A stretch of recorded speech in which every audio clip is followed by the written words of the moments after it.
Haleluya. Baramukije mu izina rya Yesu Kristo. Na wasalimu ndani ya jina la Yesu Kristo. Nge na mwene data turi kumwe. Mimi na ndugu ambao tuko pamoja. Dushuje abera mu izina rya Yesu Kristo. Wateule ndani ya jina la Yesu Kristo. Hagurutswa no gusoma amagambo y'Imana. Tusimamishwa na kusoma maneno ya Mungu. Byashiwe ibice 5. Ndani ya kitabu cha Ufunuo sura 5. Murongo wa mbere turamanuka hepfo. Wa kwanza tutashuka hapo chini. Hanyuma turasoma n'igihande twasomye umunsi w'ejo Abaheburayo.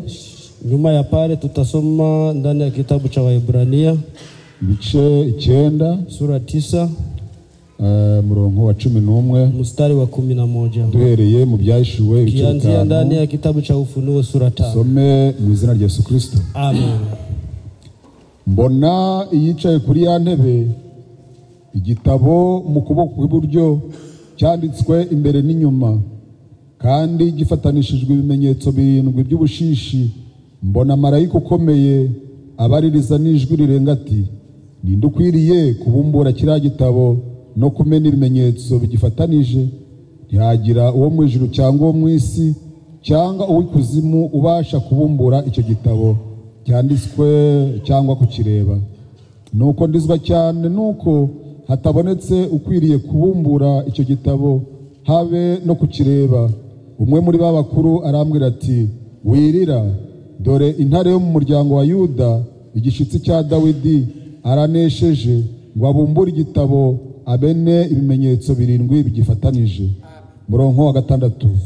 Nuko mbona hagati ya ntebe na bya bizima 4 no hagati y'ababakuru umwana w'intama uhagaze usa n'uwatambwe, afite amahembe 7 n'amaso 7, ariyo myuka 7 y'Imana ituma kujya mu isi yose. Araza kuri cya gitabo mu kuboko kw'iburyo kwicaye kuri ya ntebe.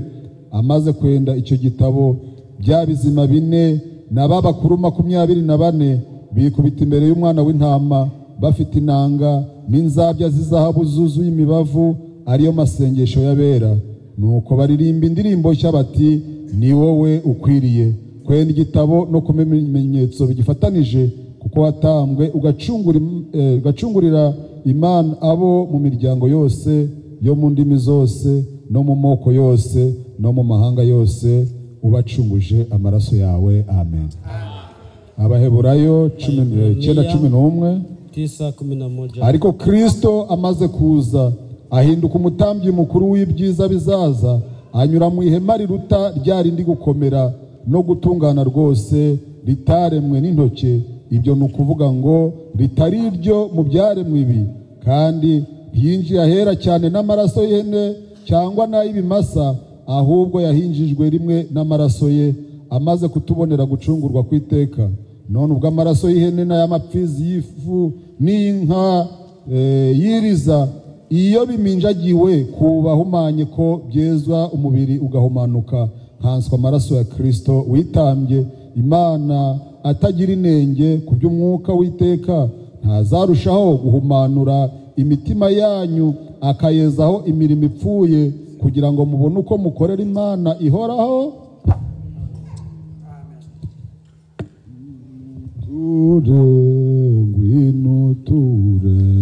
Ngwino ture mwami ndabikwemereye.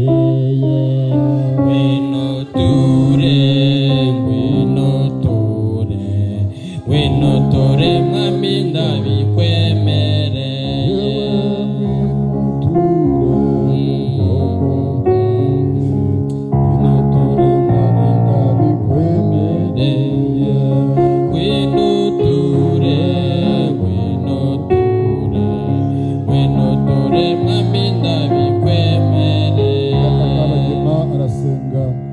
Mungu kabagema ataomba kwa ajili ya neno ndani ya jina la Yesu Kristo.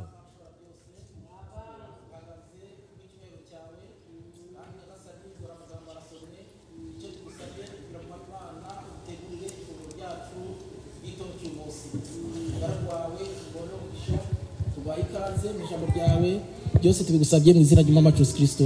Amen. Twabasha kwicara. Tutaweza kuketi. Nge na mwene data turi kumwe. Mimi na ndugu ambao tuko pamoja. Tubashuje mu izina rya Yesu Kristo. Ndani ya jina la Yesu Kristo.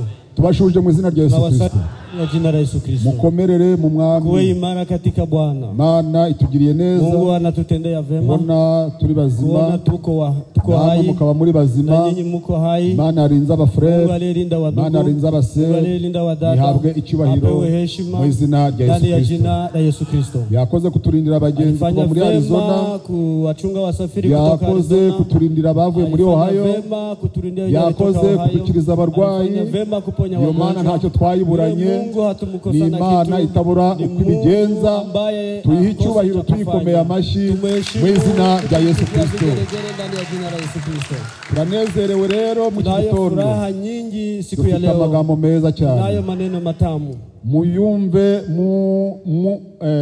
mufite apeti yayo. Muyisikie mkiwa na ukuraji. Ijambo ry'ubugingo sababu ni neno la uzima rizatuvana hano rikatwimura hano muri Kentucky rikatutuza aho batazapfa. Tunakaa mahali ambapo hapo tuzagenda mu modoka. Hatutaenda ndani ya gari. Nubwo wagura imodoka y'amadolari 1,100. Hata ukinunua gari ya 1,100. Habari uzagendamo. Hautaenda ndani. Nubwo wajya gutira Trump indege. Kama unamlazima Trump. Haraho yagera amababa agahubuka.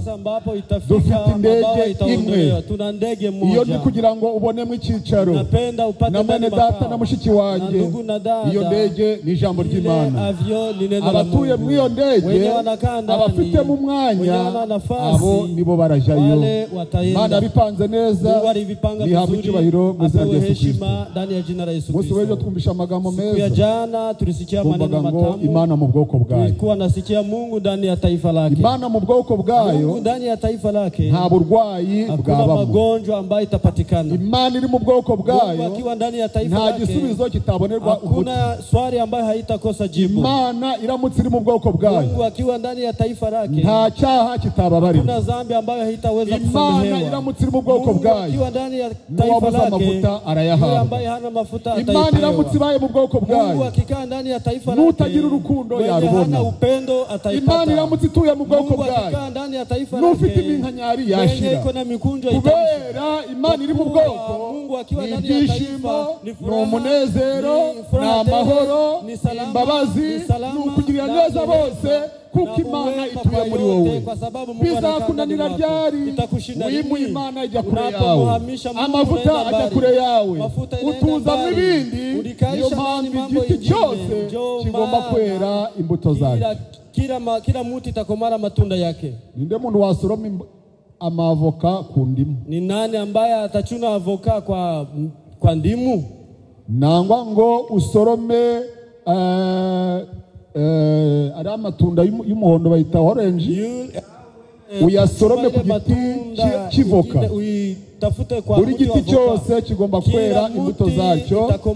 Ariko cyo twabwiye Imana ngo Mana ngwino mu bwoko bwawe. Mungu karibu ndani ya taifa lako. Twasanze yuko tulikutana ya kwamba Imana idatura mu mazu. Mungu hakae ndani ya manyumba. Bitabashwa byubatswe n'amaboko y'abantu. Manyumba ambayo ya kifahari. Ahubwo Imana bari Mungu ituye muri nge, ituye muri wowe, ituye mu baririmbyi, ituye mu bakozi.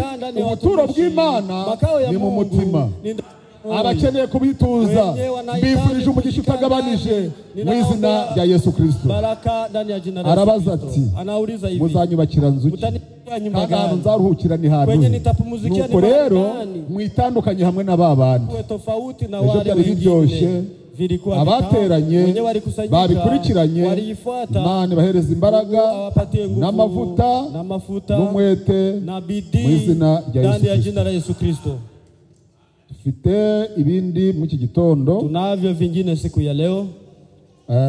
Kuko dusomye ngo kama vile tulivyosoma nuko Yohana atangiye kurira. Yohana alipoanza kuomboleza arizwa nukubona yabonye cya gitabo alilia kwa sababu aliona gifatanishijwe ibimenyetso ambacho kinaambatanishwa na mihuri kibuze uwo kukibumbura. Ilikuwa inakosa wa kuifungua. Hanyuma akirira alipolia yumva ijwi rimubwira ngo alisikia sauti napo mwambia Yohana we Yohana utere kurira.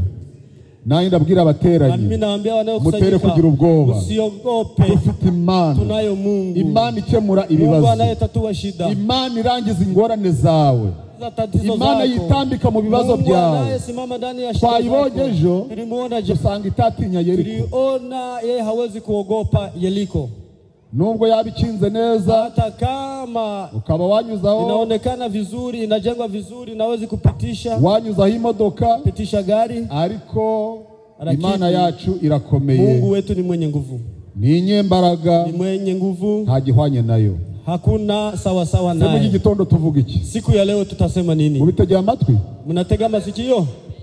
Mu gitondo siku ya leo twagize ngo tulipenda aya magambo tuyaboneremo umugisha, hii maneno tupate ndani baraka, kuko akirira, kwa sababu wakati alikuwa yabonye umwana w'intama usa n'uwatambwe, aliona mwana kondoo aliyotolewa zabihu, araza aracengera kugira ngo avumbure cya gitabo, akaingia ili afungue ile gifatanishijwe ibimenyetso ambacho kinaambatanishwa na mihuri. Ariko icyo gitabo ni iki? Ile ni kitabu gani? Icyo gitabo, ile kitabu icyo cyari kiri mu izina ryawe, cyo cyenye kilikuwa kinaandikwa ndani jina lako. Ntabwo byakunezeza? Haiwezi kukufurahisha? Cyari cyanditse mu izina ryawe, kunaandikwa jina lako, ariko kugira ngo rigaragare, ili kusudi ionekane, bisabye umuntu, inaomba mtu, bisabye umwana w'intama, inaomba mwana kondoo witanze, akamena amaraso, anamwanga damu, agapfa mu kimbo cyawe, anakufa ndani ya nafasi naho nadapfa mu kimbo cyawe, kama akufa nafasi yako, izina ryawe rirahera, jina lako litabakia ndani, kandi nta uraboneka, tena hautapatikana bira bimenyetso wenye wakupasua vile mihuri, umwana w'intama usa n'uwatambwe, mwana kondoo anayefanana na yule ambaye alitolewa zabihu,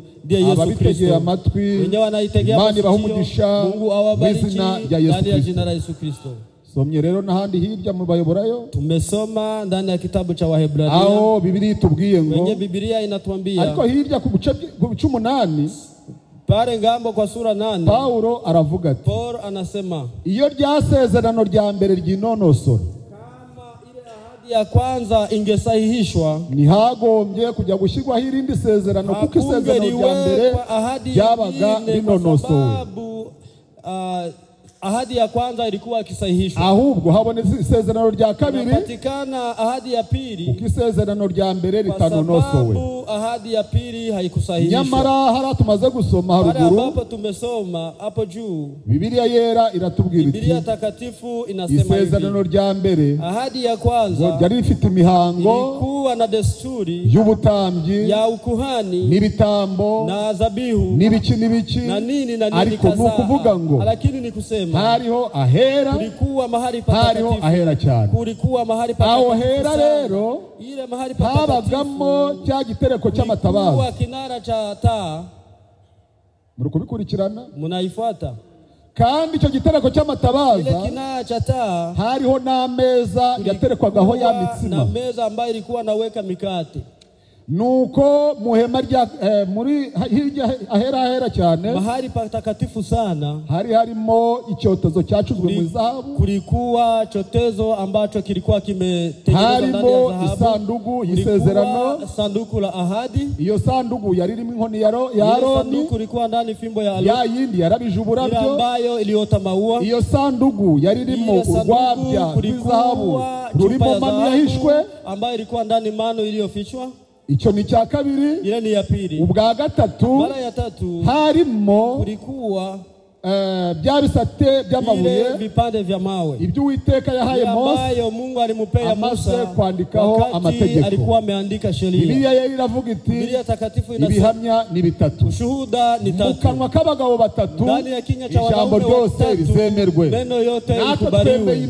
Na sisi tunakubali Mungu. Isanduku harimo inkoni, ndani ya sanduku kuna yarabije bose babireba, bazana inkoni zabo, zumira imbere ya Aroni, Aroni Imana ihamya yuko ari umwana w'Imana abikoresheje ya nkoni.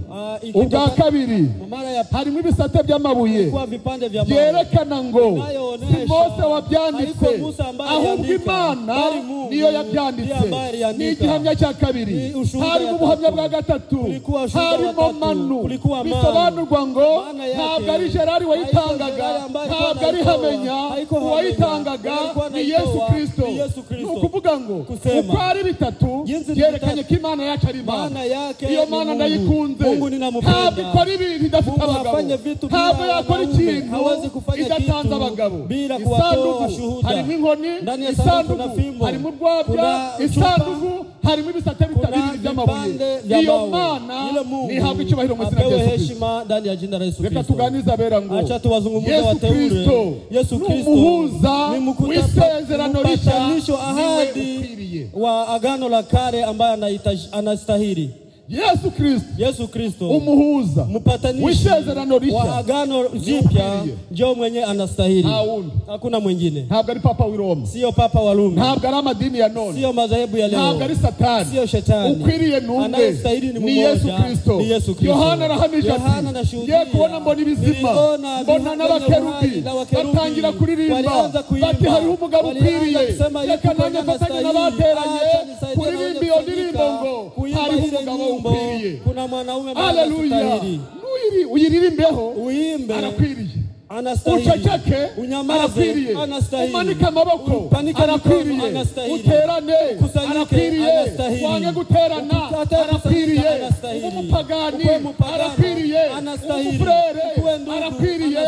Umukomera amashyi vigeregere. Haleluya. Hari Imana imwe. Kuna Mungu mmoja ambaye anastahili. Mbele yangu, mbele yako, mbele y'ibibambazi, mbele y'ibiguteye ubwoba. Hakuna haiko nyamuri zaliwa pamoja. Kuna Mungu ambaye anastahili. Yule Mungu kama anastahili sitaogopa.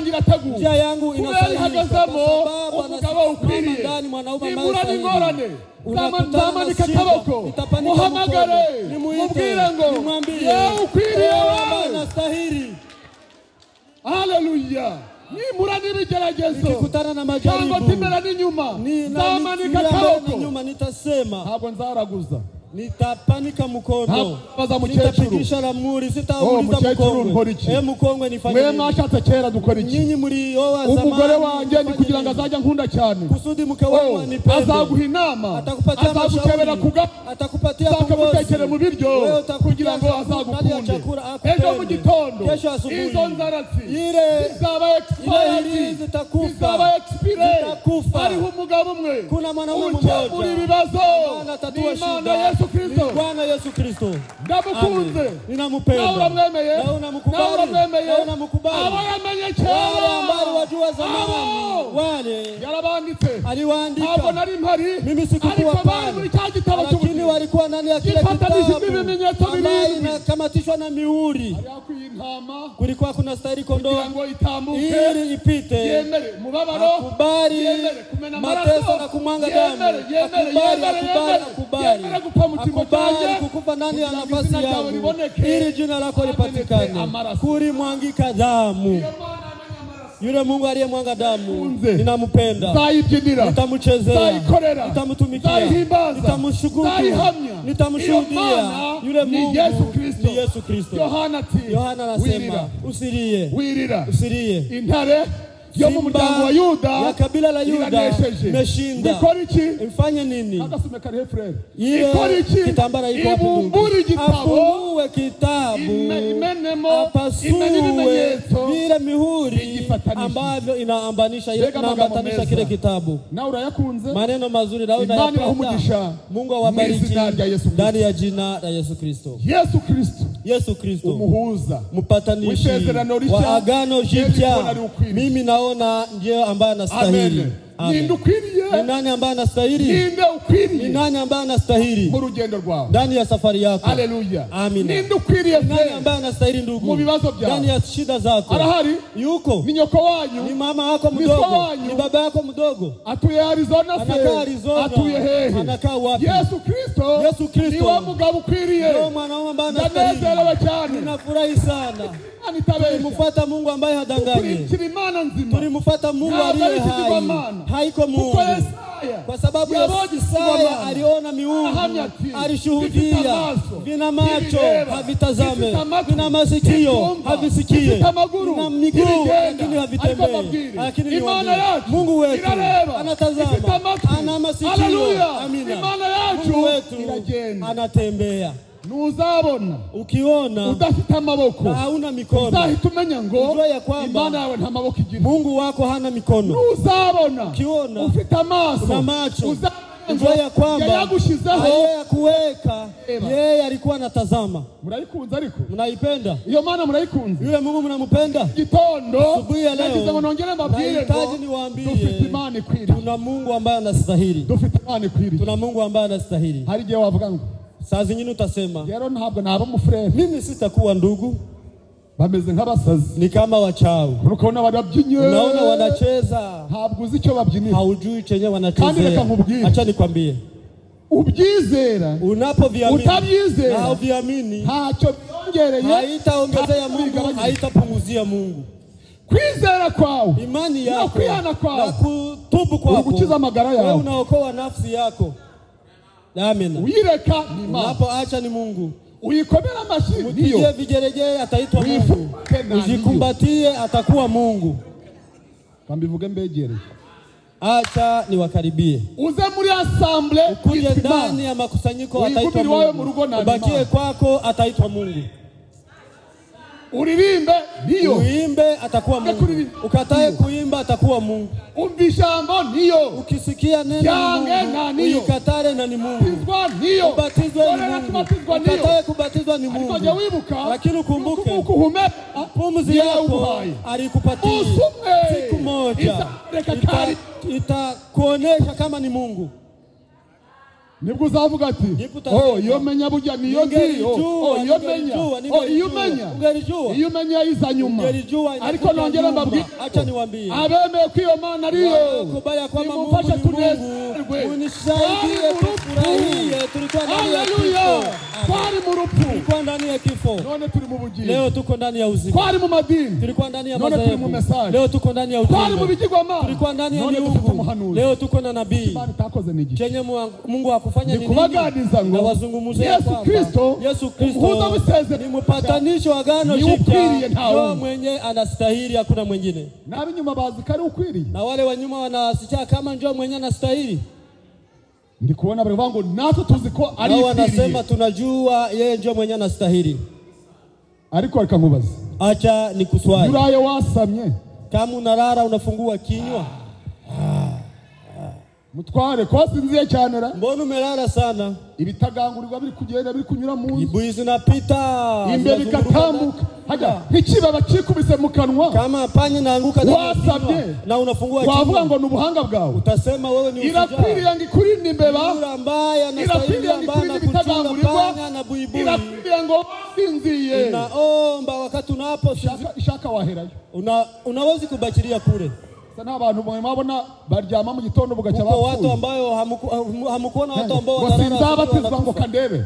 Sitabatiziwa. Muri 30 ndani ya mwaka 2013 uzaba waragiye kuzimu. Utakuwa umefariki. Kukiyo Mana ikwiriye, kwa sababu Mungu ambaye anastahili, ifite ubugingo bwawe, na uhai wako, ifite umwuka wawe, na pumzi yako. Niyo mbarangira mu iki gitondo kugira ngo abatayizi bayimenye, kandi n'abayizi nabo bongere bamenye iyo duhishuriye ibyo bintu, ikaduhe ubuhanuzi, atufunulia vile kupatia nabii apewe heshima. Iyo rero niyo yayihishe muri hema, yule ndiye ambaye alikuwa anajificha ndani ya ile makao. Ko basiga isanduku bose walikuwa wanaenda vitani, wanapoacha sanduku wanashindwa. Kandi akana yakoraga icyaha mutorero, kana alikuwa anafanya dhambi ndani ya makusanyiko, analetea kifo watu wengi, bitewe nuko yabaga na jinsi alikuwa ameua sheria. Kandi bajaga kumuriwa umusozi, walikuwa naenda ndani ya ile mlima, wanapopanda mlima wa Sinai, inkuba zakubita, mladi zinapopika, pamoja wanafariki. Lakini mshukuru Mungu, umusozi witwa Golgotha, aho kuvana y'urupfu Golgotha, kutoa kifo, iyo Mana ni hafi uzima. cyubahiro. Mungu apewe heshima ndani ya jina la Yesu Kristo. Ibintu byose mubona, vitu vyote mnavyovitazama, Abisirayeli bakoraga, Waisraeli walivyovifanya, byabaga ari byo kurangira abazaza nangwa se twese, ilikuwa alama ya kuonesha wenyewe watakuja wote, kuwaonesha Mungu wa kweli kama ni nani. Nangwa se byabaga ari byo kwerekana igitambo cyuzuye ilikuwa ya kuonesha dhabihu kamilifu kama ni nani. Ariko ninde wabaza Abrahamu akamubaza nani ambaye atamuuliza Ibrahimu igihe warengaga imisozi wakati ulipanda milima na milima ugiye gutamba Isaka unapokwenda kumtoa Isaka kwihagarara ku musozi ugatamba ungelisimama mulima yoyote unatoa dhabihu. Abrahamu yagusubiza Ibrahimu atakujibu nari nahishuriwe yuko kuri Moria ariho Yesu ndio kwenye Yesu atamtundika. Ndio mambo yarengaga imisozi agafuka alikuwa anavuka milima yote alikimbilia hakukimbilia mlima yoyote. Nawaambia wenye vinavyo angara vyote sio dhahabu. Wenye wanaimba haiko wokovu. Ntabwo bavuga Yesu. Hawaseme Yesu Kristo. N'abavuga Yesu ntibamuzi. Wenye wanasema Yesu Kristo. Dufite ahantu hamwe. Agakiza k'ahantu hamwe ni muri Yesu Kristo. Ndani ya Yesu Kristo. Kandi abari muri we na wenye wako ndani yake hawatahukumiwa kamwe. Namshukuru Mungu. Ndani ya jina la Yesu Kristo. Yagiye kubona. Alipoona bari kumutwara nk'agatama. Naona wanamchukua kama kondoo. Baba. Kondi kubona ibintu byose bihari. Naona kila kitu. None. Sasa. Igisu kirahari. Kisu iko. Ibintu byose birahari. Kila kitu chiko. N'umuriro na urahari. Ariko se. Lakini intama irihe? Mwana kondoo yuwapi? Checheka frere. Nyamazeni Imana iribonera. Mungu atajitafutia. Ndikubona bakaziritse. Naona bagashize ku muriro. Wanaweka kwenye moto. Bamaze ugashiraho ngaho. Bamaze ukarambika neza. Wanapomtayarisha vizuri. Agiye gukubita kuliko kupiga kisu. Imani ibona ko yamaramaje. Mungu imwereka ya ntama. Abrahamu we. Ibrahimu. Imani yako imeonekana. Angalia. Alipoangalia aliona Yesu wapuye mu cyimbo cyanjye. Yakambaza abateranye. Acha niwaulize. Isaka yaratashe. Kama Isaka alirudi. Hari intama yapfuye. Kuna kondoo ambaye alifariki. Hari intama yapfuye. Hari intama yapfuye mu cyimbo cya Isaka. Kuna kondoo ambaye alifariki ndani ya nafasi yake. Hari umugabo wapfuye mu cyimbo cyawe. Mwemere ni ukwiriye mu izina rya Yesu Kristo. Ndio mwenye anastahili. Iyo ntama rondi kubabwira. Yule kondoo ninaowaambia. Ni ya yindi Abeli yahishuriwe. Ni yule ambayo Abeli alifunuliwa. Maze Kaini we ajya kwitambira imbuto. Kaini yeye alienda kutoa matunda. Afata imbuto, afata ibishyimbo, afata imbuto zose z'ubwoko bwose. Kila matunda kila aina. Ariko ntiyamenye ibanga yuko Imana kujua siri ya kwamba Mungu anaokoa watu kupitia damu. Nubwo waririmba gute. Hata kama unaimba namna gani. Tunahubiri. Ubiriza kwawe. Unapohubiri haitaondoa dhambi. Ondoleo la dhambi. Damu ya mwana kondoo. Na maraso ya Yesu Kristo. Ni damu ya Yesu Kristo. Ile damu yatwemera kugera imbere y'Imana. Ambayo inakubali tuweke kufika mbele ya Mungu. Nongera mbwira abankurikiranye ngo niwaambie ambao wanatufuata. Iki gitondo asubuhi ya leo hariho umugabo ukwiriye. Kuna mwanaume ambaye anastahili. Hano umugabo ukwiriye. Nta wundi sio mwingine. Ya ntama Abeli yabonye. Yule kondoo ambaye Abeli aliona. Ariko murukure ukuntu Imana izi gukunda abantu. Unaona jinsi Mungu anawapenda watu. Uzukugira ngo uje gutamba. Kwenda kutoa. Umanuka n'umufuka w'ibishimbo. Ushuke na sachi ya maharagwe. Mwingine akokote kondoo. Yakuruye hishuriwe yuko agakiza kaboneka mu maraso kaboneka muri Yesu Kristo. Ndani ya Yesu Kristo. Uwo yule niwe wa wundi. Ni yule Yesaya yabonye. Isaya alipomuona. Arahanura aravuga ati. Alitabiri akasema. Amubonye mbona ameze Daudi. Jinsi walimupiga Daudi, walimfukuza Daudi. Akagenda ari kurira inzira yose. Alienda kiria njia yote. Abavuye muri Yerusalemu. Alitoka Yerusalemu. Ararira we. Ararira. Alilia. Ageza ahantu alipofika na ahura n'umugabo witwa Shimei. Alikutana na mwanaume ambaye anaitwa Shimei. Nawe wahunga. Na wewe unaweza ariko warigiza kara hakaja hepe. Umejifanya mtu nawe wahunga hali ya juu na unakimbia amaraso. Wewe ni amaraso niyo yatumye damu ndio ambayo kuvanaho no kudaga amaboko yayo. Anakuondolewa ya mikono yake. None dore sasa wahunze wabwera bwe. Umekuwa mkimbizi. Maze umujenerali mkubwa wa jeshi jemadari anapo Daudi aramubwira ngo Daudi alimwambia ache hii ni wakati wangu ya kutukanwa. Acha Mungu ambaye anamtuma. Abaishuri wenyewe wanafunuliwa vile ni wachache. Naambia wateule Daudi wakati alionekana aliondoka alikuwa anamaanisha ile kondoo ambao wataondoa ndani ya mji. Watakayeondoa ndani ya kabila hawataikubali, kwa sababu maandiko hivi alikuja ndani yake hawamkubali.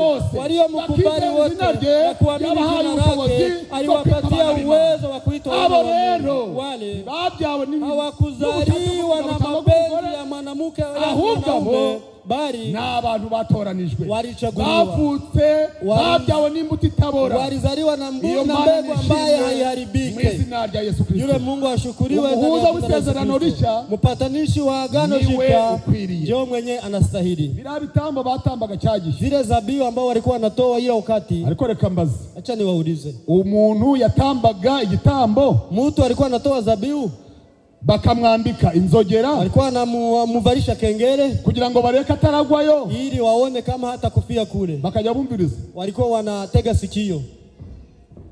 Ko ntakagerira, mbona hakuna komanda byaragiye. Saa zingine iyo byacecekaga, wakati bilikuwa basingiraga wa munyururu bagakurura kupata ile singa, nabo bagombye guhindukayo, sababu hawakuruhusiwa kuingia huko. Ariko nshimiye Imana, lakini nashukuru Mungu. Iyo Mana ndayishimiye. Mungu ninamshukuru. Kabagema handitswe mu kira, Abefeso 2, Waefeso sura 2. Twumva ko ari kuvuga, tusikie jinsi. Umurongo wa mbere manuka twumve. Mstari wa kwanza utashuka. Umurongo wa mbere, mstari wa kwanza wa Efeso. Namwe yabazuye mwebwe bari barapfuye, namwe yarabazuye mwamwe barapfuye, muzize ibicumuro n'ibyaha byanyu, muzize ibicumuro n'ibyaha byanyu, ibyo mwagenderagamo kera mukurikiza imigenzo y'isi, mugakurikiza umwami utegeka ikirere, ari we umwuka ukorera mu batumvira. Kandi natwe twese twahoze muri bo dukurikiza ibyo kamere yacu yifuza, tugakora ibyo kamere n'imitima byacu byishakira. Kandi kubwa kavukire yacu twarabo kugirirwa umujinya nk'abandi bose, twarabo kugirirwa umujinya nk'abandi bose. Umurongo wa 17 havuze ngo iki? Wa 17 inasema nini? Yaraje ababwira ubutumwa bwiza, yaraje ababwira ubutumwa bwiza bw'amahoro ya salama. Mwebwe abari kure, mwebwe abari kure, wenye walikuwa mbali, kandi abari bugufi, nabo ababwira iby'amahoro, kuko ari we duhesha uko ari, kuko ari uduhesha uko turi amaharakubiri kwegera Data twese turi mu mwuka umwe. 19 nuko ntimukiri abashitsi n'abasuhuke, ahubwo muri ubwoko bumwe n'abera, ndetse murabo mu nzu y'Imana, kuko mwubatswe ku rufatiro rw'intumwa n'abahanuzi, ariko Yesu Kristo niwe buye rikomeza imfuruka. Haleluya. Ariko Yesu Kristo ntitukiri abashyitsi ku masezerano, hatungari wageni kwenye ahadi, bali turi abana b'Imana, tuko watoto wa Mungu, tuko waliti, abaramabya ba byose, turi ab'inzu ya Data, tuko ndani ya nyumba ya Baba, twubatswe ku rufatiro rwanjye, tunajenga kwenye misingi rw'intumwa n'abahanuzi. ya mitume. Ariko Yesu Kristo ndio jiwe la pembeni. Sio maana ntimwakongera mukayikomera amashyi. Mungu amwezi kumshangilia na kugerezea. Ni Mungu mwenye haki. Ntabwo tukiri abashyitsi, sisi hatungari wageni, ntabwo tukiri abashyitsi, hatungari wageni, ahubwo bali turi abana b'Imana, tuko watoto wa Mungu. Haleluya. Amen. Kwitwa umwana w'Imana, kuitwa mtoto wa Mungu. Hari umuntu wandikiye ngo ariko ngo mngiye mubona ndinde, kuko mwenye waliandikia akisema mimi naona kama mimi ni nani. uri umuntu, wewe ni mwanadamu, ariko Imana yo Mungu yeye ni Imana nyamana, kandi abibyara n'abana b'Imana, anazaa ni watoto wa Mungu. Nukuvuga ngo ni kusema ntabwo tukiri abashyitsi, hatuko wageni.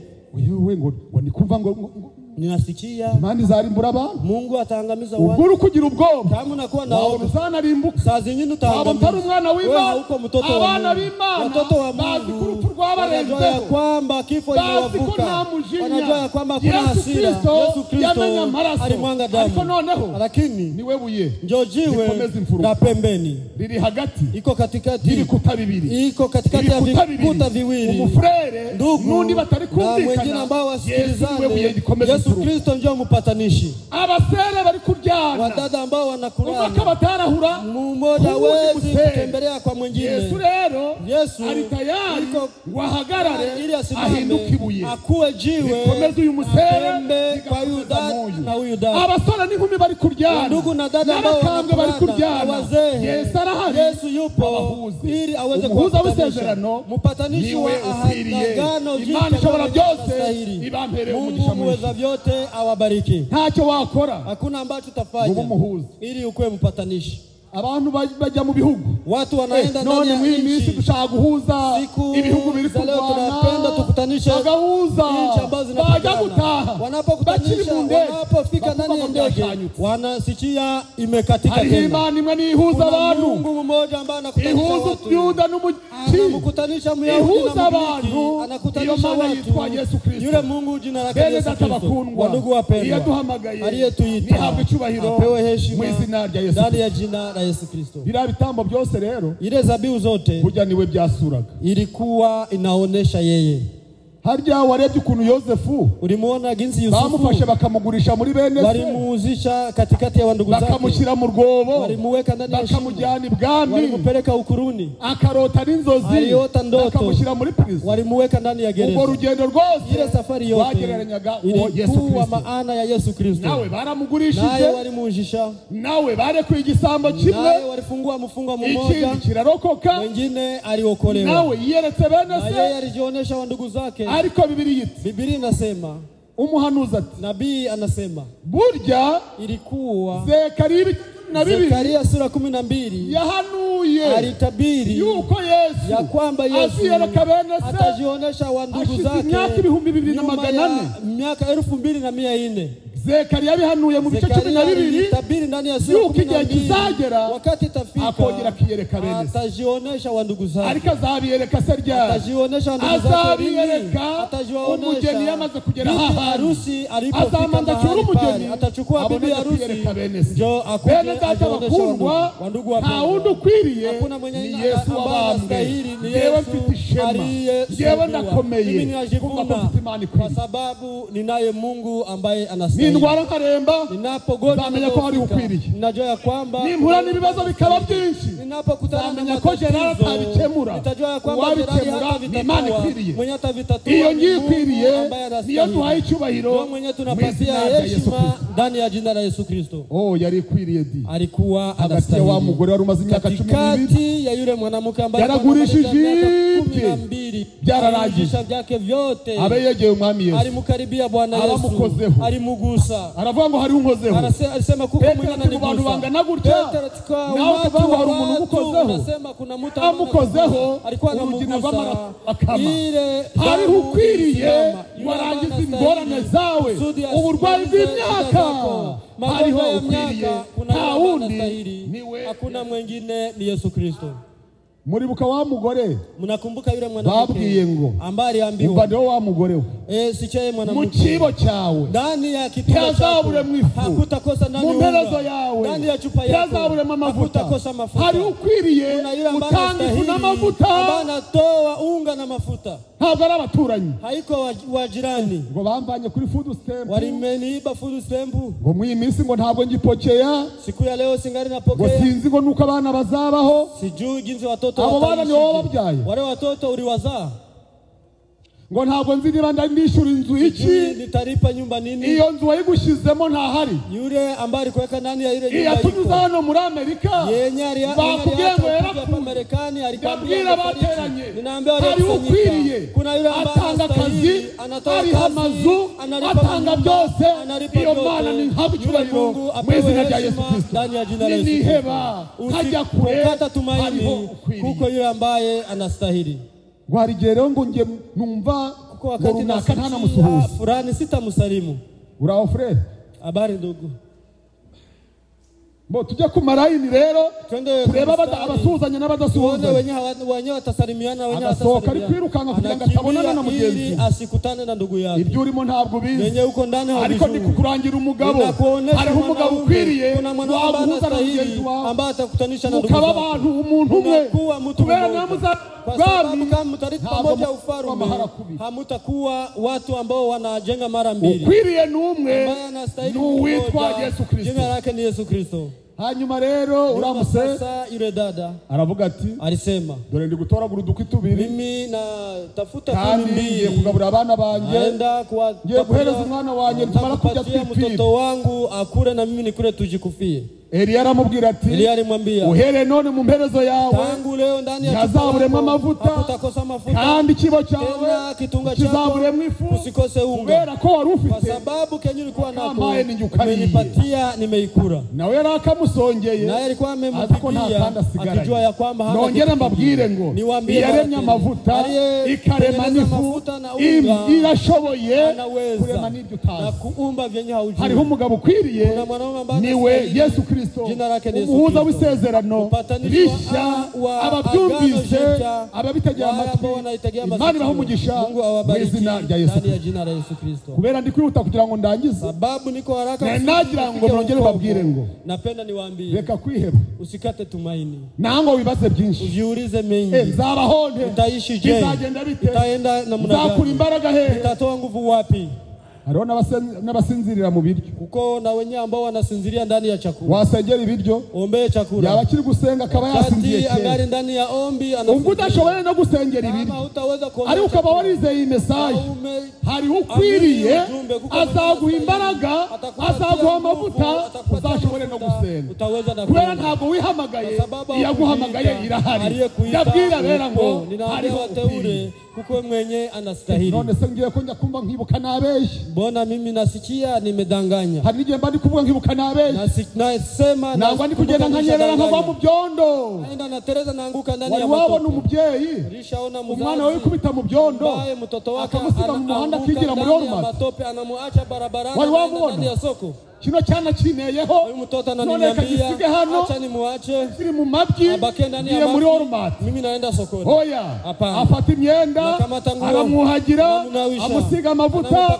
amukubita mu mugongo iyaremye uwo mubyeyi ifufite impuhwe nyinshi cyane nongera mbabwire ngo iyo Mana irashoboye kutweza ikatwara umwuka we na kutupatia Roho Mtakatifu. Ndugu Branham anasema Imana ishaka Mungu akipenda mu minota 5 ndani ya dakika 5 atakujaza Roho Mtakatifu. Ngo hano ngo harimo abazerekwa hapa kwenye hano harimo abazahanura watatabiri abazakora ibitangaza watafanya ishara wariko mu minota 5 lakini ndani ya dakika 5 Mungu anapopenda ataifanya.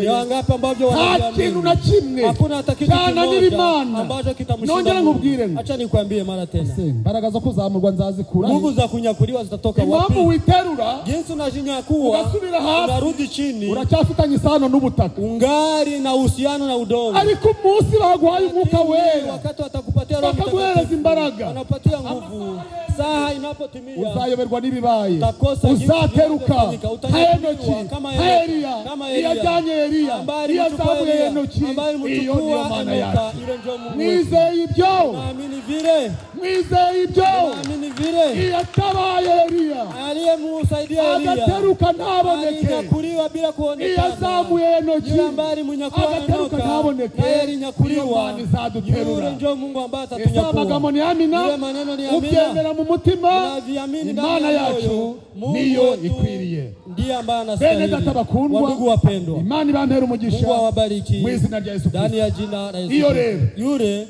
yishinzwe ndio mwenye anashurutishwa no kumaraho n'ibyaha na kuondoa dhambi. Je, byaha byarananiye dhambi zimenifunga wareba none se uzimaraho ibyaha sasa uko na ondoleo la dhambi iyo yaguhamagaye yule ambaye alikuita ishinzwe kukweza yeye atakutakasa ishinzwe kugutabara atakusaidia ishinzwe kuguhindura atakubadilisha ikaguhuza na bene so atakutanisha na wandugu ikakumaramwo umujinya anakuondoa hasira ikakumaramwo ishyari anakuondoa wivu ikakumaramwo amahane anakuondoa magomvi ukajya uvuga ibintu bivuye mu mutima nasema vitu vinavyotoka ndani ya moyo Alo, uri he? Alo, uko wapi? Nabaye cyane. Nilikuwa na nafashe inzira nagiye Ohio. Nilienda Ohio. Waba uri gutambuka? Mte frere. Habari ndugu. Bamwe nguri muri Ohio. Niambia uko Ohio. Uracyarwana n'ububeshi. Gari napigana na wana twizeye we. Nipira kurangiza ububeshi. Anastahili kumaliza udanganyifu. Unaoita mtu anakudanganya Muraho frere. Habari ndugu. Haleluya frere. Haleluya ndugu. Wareba hano ukabona afite igicumu akenyereyeho na iko na mukuchi.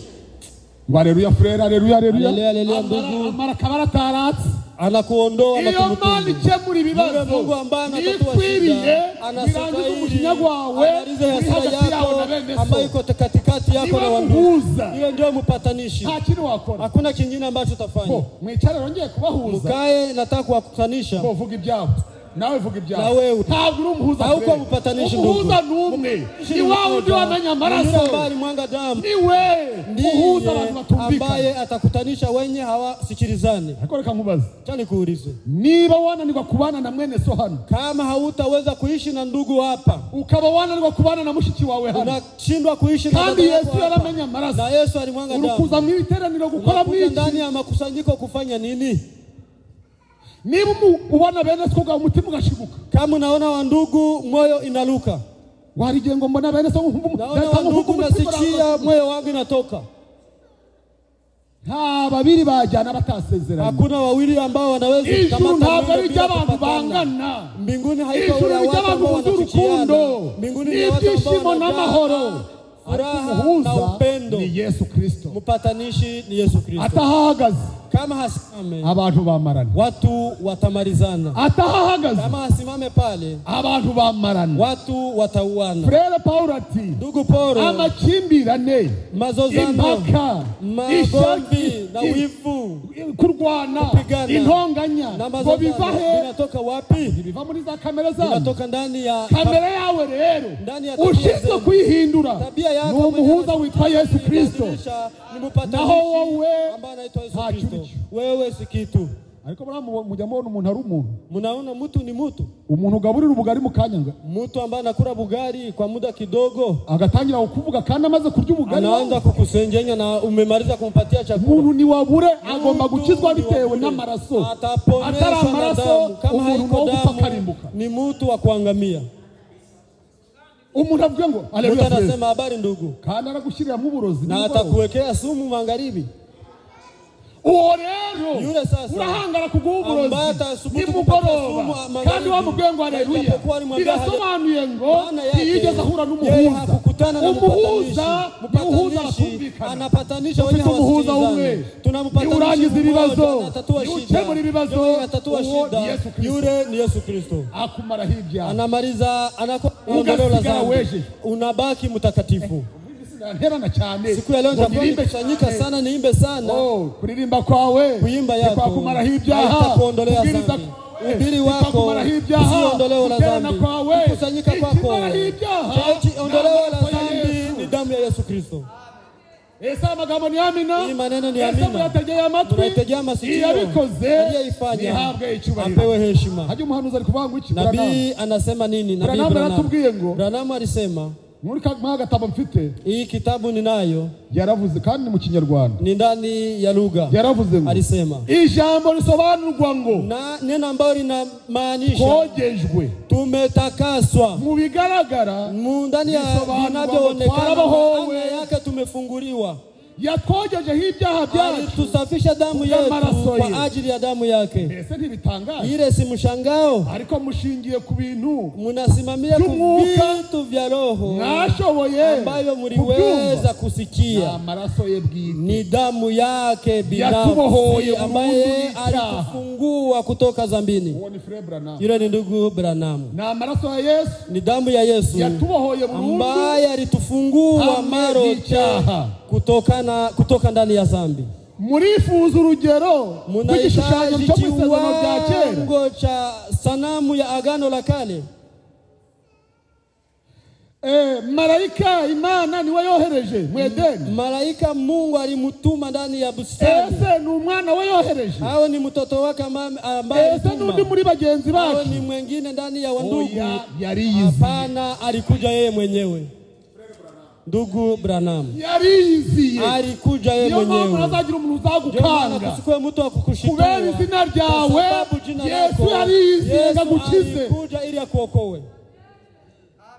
Yazagira uzagukanga. Kusikwe mtu akushitwa. Kubera twese. Kwa sababu sote twaguzwe amaraso tulinunuliwa kwa damu ya bei kali. Ese murabikunze? Unaipenda? Uwo mugabo muramukunze? Yule mwanaume mnamupenda? Ariko reka mbabazi. Acha niwaulize. Buriya usanze kutana mtu yabomoye iduka ry'abantu. Amebomoa duka ya watu. Ugasanga bari gucana mapine. Unakutana wamekonga pine za gari. Walimuvarisha ndani ya shingo ngo bamutwike. Kusudi wa mununguzi. Bakarohaho gaze kugira ngo bamutwike. Wanaweka essence ili waweze kumunguza. Ukabona umuntu araje. Unaona mtu anakuja. Yewe uno muntu bina pine mu bimuvaneho. Mtu muondoe. Ahubwo mu binyambike. Mimi munivarishe. We yigende. Yeye ajiende. Uwo muntu wamuhiki. Yule mtu tamulipa nini? Nukuvuga ngo kusema twaraba gupfa sisi tulikuwa wakufariki, tulipatikana kondoo wa Mungu ndani ya machache. Ni sisi ambao tulikuwa yule kondoo wa Mungu yaje kugira ngo alikuja itumareho ibyaha, aondoe dhambi zetu. Ese mwizeye ibyo? Ngibyo ninde uzarega intore z'Imana? Ni nani ambaye atawashitaki wateule wa Mungu? Kama bateranye niruzakurega. Ni nani ambaye atakusitaki?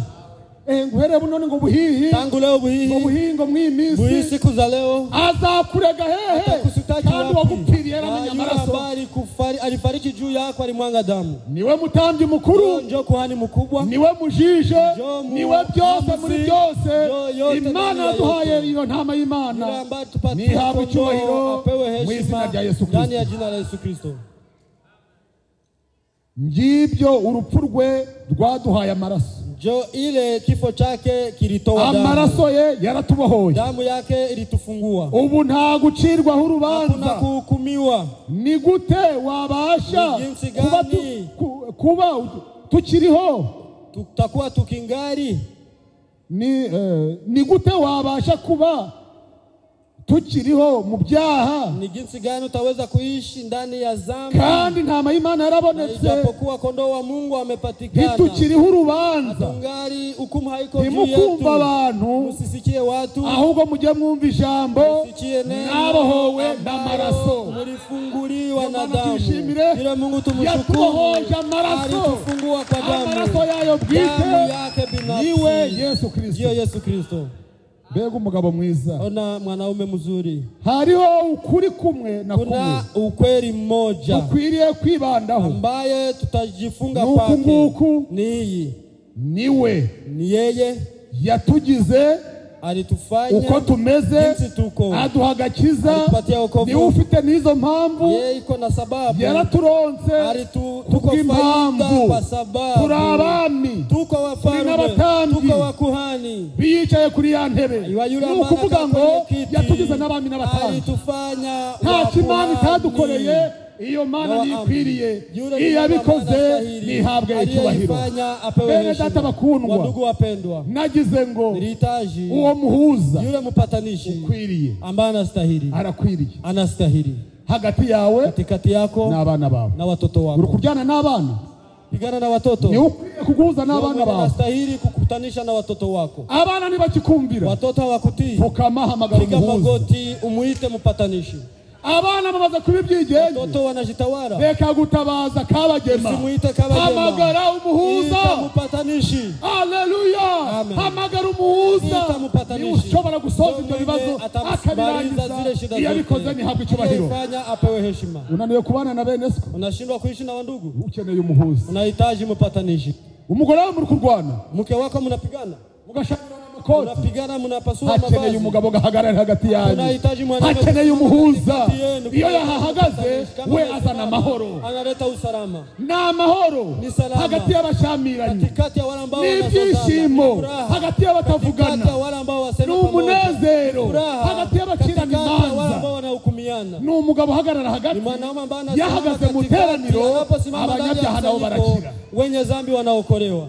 uwo yule ni ukwiriye, ndio mwenye nta wundi, hakuna mwingine, no witwa Yesu Kristo. Yeye jina lake ni Yesu Kristo. Kandi burya rero Tena arakwiriye, anastahili ngo yivange no mu ngorane zawe. Yeye atakuja ndani ya tatizo zako. Arakwiriye, anastahili ngo yivange no mu burwayi bwakunaniye.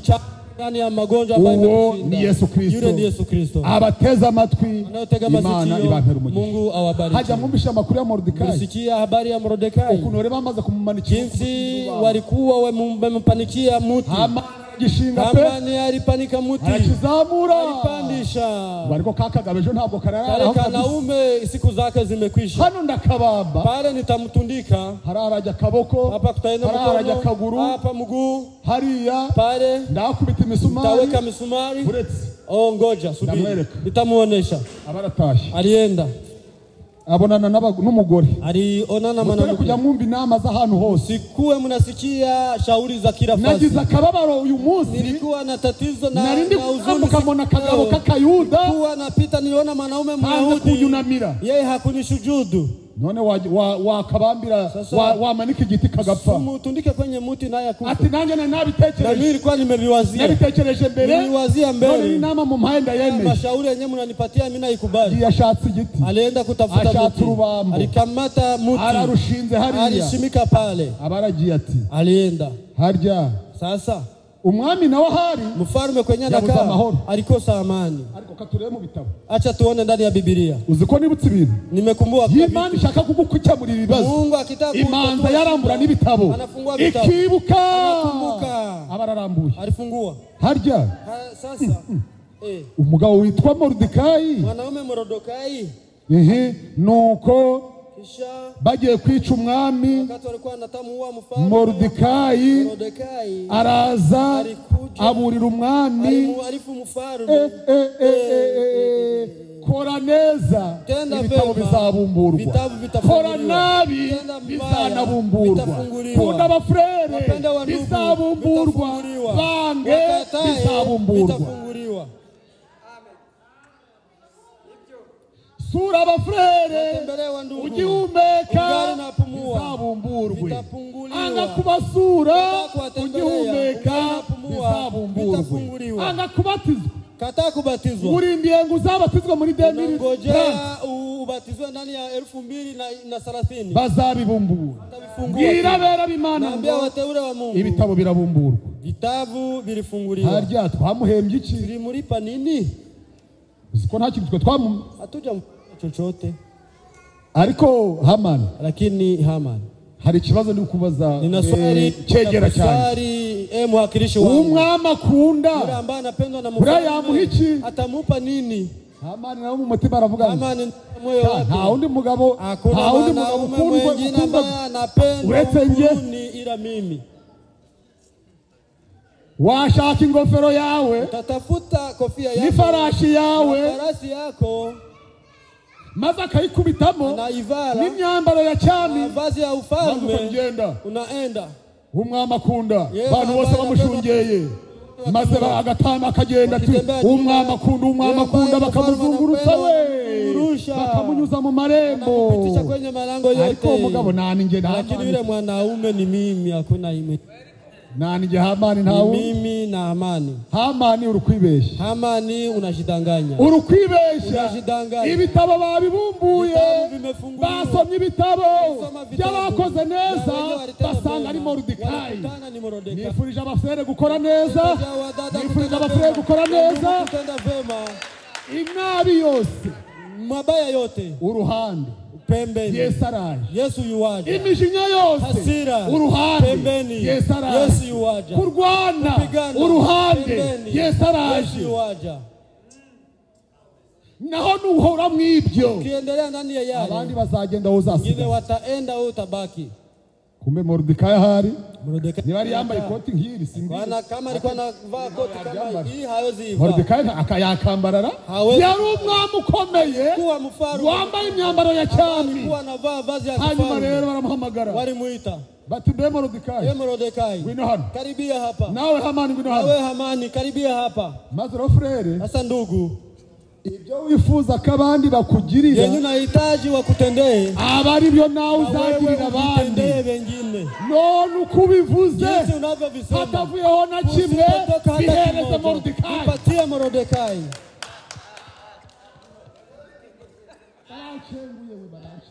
Wananiwinda, wananiua. Karakagabo kakayuda Kayahudi kenye nilishimikia muti. Ababifuriza umugisha bawuhabwe. Wanahitaji baraka waipewe. Ababavumba bose nao walaaniwe. Kubera kwa kuwa ntawavuma Uwimana itavumye ntawakwanga uwo bameneye amaraso ambaye Mungu hakukataa. Ushaka amahoro kama unahitaji amani irinda abana b'Imana. Ushaka amahoro irinda abasere irinda abafrere irinda abakozi. Ushaka amahoro irinda abana b'Imana. Uwajirinde watoto wa Mungu. Nuko kabara gafurere karesha ni bafu. Anapokuwa ndugu ambaye ni kipimo cha hii bafre.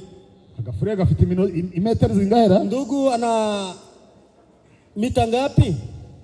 Hari imugogo ndikuka hari udufurere turesha nakaruka bafu. Muligogo kulikuwa wa ndugu wafupi. Maze bakabanga ukunde Yesu ni murungi.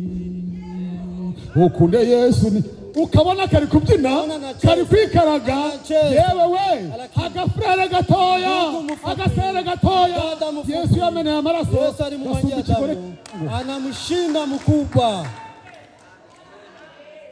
Singuriya muzee Adidas sinjo ule ndugu Didas naona ni kijana ariko yaba mu nzoga lakini kama angelikuwa amatama yarahombanye Yesu tumukurira ubwatsi yarakoze alitenda vema icyubahiro heshima.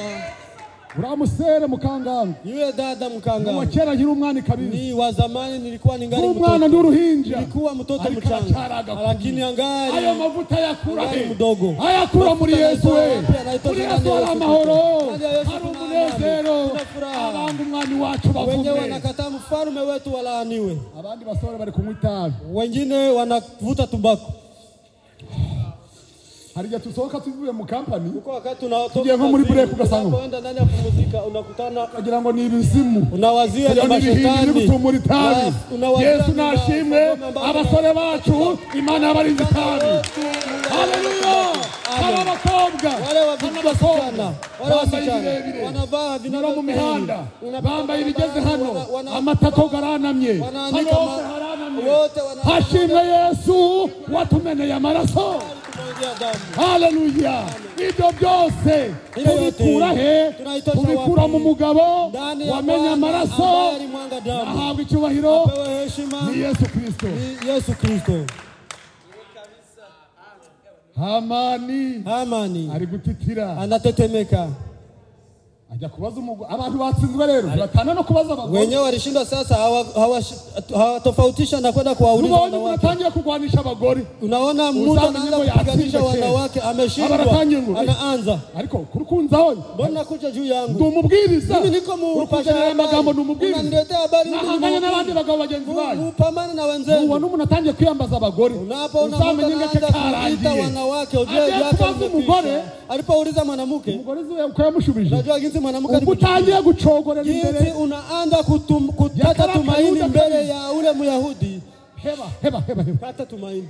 Abagore wakugira inama wanakundia shauri lakini wanakukata tumaini wanakuondoka ndani unabakia huko wewe mwenyewe n'abagore 10 kuishi na wanawake n'abafurere babiri kubera abo barakomeye wako nguvu. abo bagore bahaye Hamani inama wake walimpatia Hamani shauri walitoka ndani mwake.